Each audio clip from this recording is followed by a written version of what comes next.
Welcome back to the data farming platform. What we're doing in this section is looking at how do we actually look at the satellite imagery data. And in the previous section you would have seen how we actually load a farm and draw some paddocks. So let's get on and have a look at those fields now. As soon as you log in, it'll zoom directly to those paddocks. All you need to do is click the field. So click either inside the field or on the boundary, and it will turn orange. It's really important. It knows then that it's selected that field and is searching all of the available satellite imagery over that site. You can see down here now we have all of the available images, and in this farm we've got images from every 5 days, which is fairly typical anywhere in the world. You can see this here is the cloud cover percentage on that particular day, and that's the cloud cover on the whole image, not on the part of your field. So what we like to do is, if you are looking at an image that's say got like this one, has got 55% cloud, all you need to do is click the cloud preview button and it will bring up the actual image. Now this is turned completely red because the cloud, that 55% cloud, is actually all over that image. The red is an actual automatic cloud detection, so that image is no good to use.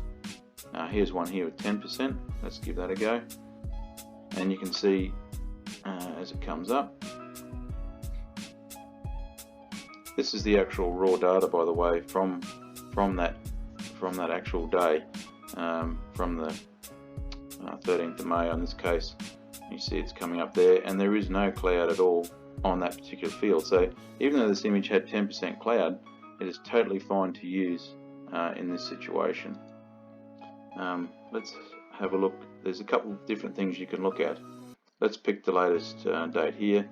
The NDVI is the normalized difference vegetation index across the whole region, if you like. That's why I've called it R. And when I zoom out, you'll see that it's looking at that, all the paddocks around it. So it's good for looking at how your field is performing in comparison to others around you. And you can see the bluer this is, the better the growth. So these paddocks here are growing better, and these orange paddocks up here are basically fallowed at the moment. Let's zoom back into this field.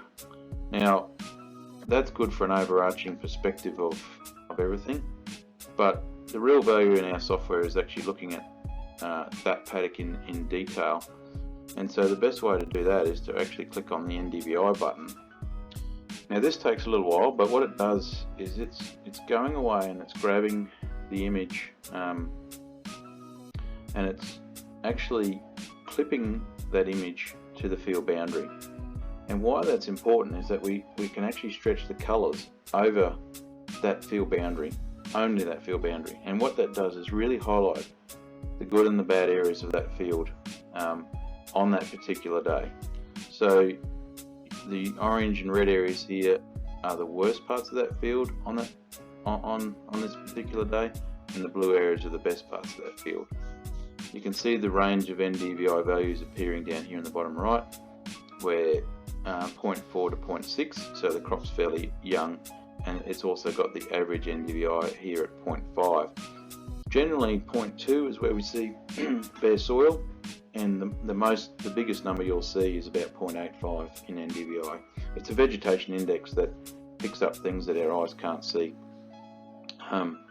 Interestingly, you can turn on your location button up on the top left here, and it will track your location in the field. If you're using an iPad or whatever, you can actually walk around the field and track your location. So you can actually go to these sites and actually sample them. And that's the whole purpose here, is to actually really get people in the field using this to look at their data in real time and in the field. I don't think there's much more on that, so have a play with that and see if you can get some images up of your fields. And if you have any dramas, send an email to support@datafarming.com.au. Thanks for watching.